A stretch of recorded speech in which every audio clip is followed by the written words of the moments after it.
bych vás rád přivítal na dnešní pořadu čtvrté debatě s Anonymu o drogách nebo na různá drogová témata. Tím dnešním bude otázka reform drogových zákonů a drogové politiky, kterou jsme shrnuli pod titulkem dekriminalizace nebo legalizace. A je to téma nejvíc aktuální, protože v dubnu se v New Yorku odehrálo zvláštní zasedání OSN věnované právě tomuto tématu. Já bych vlastně ještě předtím, než představím naše hosty a začneme si povídat, využil spolupráce, kterou jsme navázali s maďarskou organizací Drug Reporter, která se věnuje drogové politice a její změně. A jednak tedy dnešní večer bude natáčený, opět si najít webu, takže je možné se potom ještě na to podívat nebo to nějak šířit.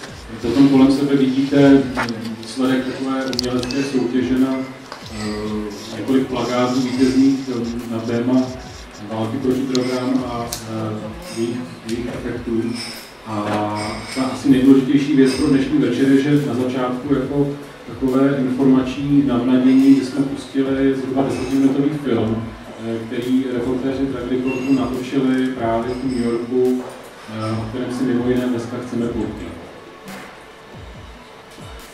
Je to z titulky, takže všichni budete rozumět.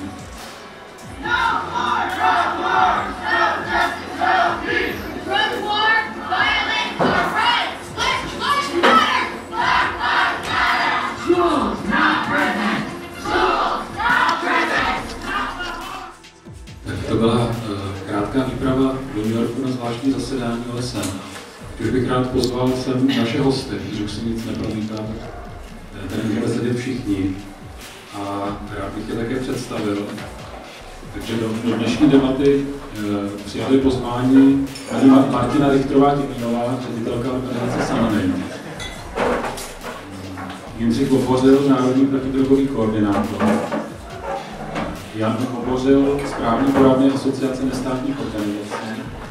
A pan Michal Kettner z České pirátské strany. Vítejte, moje jméno je Petr Třešňák a budu tento večer moderovat.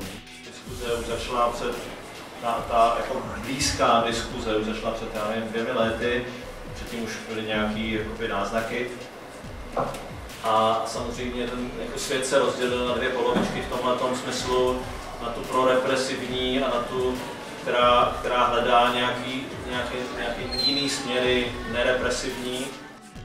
Zdá, že ty země, které jsou nejvíc pro represi, jsou ty země, které nejvíc nakonec obchodují, nebo ty vlády jsou nějak namočené do toho obchodu. Když si vezmeme Čínu, která vyváží tuny legálních nových látek týdně. Oni státy teďka mlčí, no. Ty se nepřidávají na žádnou stranu, jsou neaktivní, což možná dobře. Bylo by lepší, kdyby se přidali na naši stranu. Konvence, všechny 3, obsahují právo jednotlivých členských států dekriminalizovat držení a užívání drog. Každý členský signatářský stát podepsal konvenci a nějakým způsobem zahrnul do svých národních legislativ, což udělala například Česká republika nebo největší Československo, tak má právo nabízet v rámci ochrany veřejného zdraví uživatelům tvrdých drog, heroinu, nitrožilních uživatelů substituční program. Každý z členských států má právo organizovat například heroin assisted program, což je heroinová substituce heroinové závislosti, to se dělají Švýcaři už řadu let. Každý z členských států má právo chránit veřejné zdraví prostřednictvím například nízkoprahových služeb a tak dále. Každý z členských států má právo používat všechny drogy. V uvozovkách drogy, které jsou listed v těch jednotlivých kategoriích, samozřejmě zase pak překládáno do těch národních legislativ, klasifikovány své síly, závažnosti, nebezpečnosti, v případě použitelnosti pro vědecké účely. To jediné, co INCB říká, nemáte právo regulovat drogové trhy. Jinými slovy, nemáte právo liberalizovat ve smyslu produkce, státní kontrola a obchod. Já bych si představovala ideální svět, kde je důležitá nějaká osobní svoboda člověka. To mně přijde jako nejpodstatnější věc, protože mám pocit, že ta osobní svoboda člověka je hodně v současné době regulovaná, potlačovaná. Myslím si, jako, že nemůžeme plně si uplatnit základní svobody, jak bychom si představovali.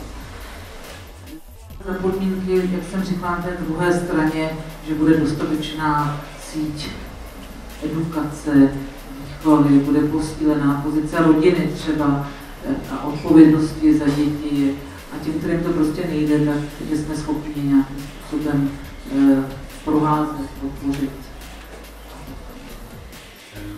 My máme přímo v programu jakoby legalizaci všech psychotropních látek a omezení výroby látek, které vznikají in vitro, co znamená bez matce, protože tam už je ta pošetilost jako prodej cizí osoby látky, který nevím, co přesně je.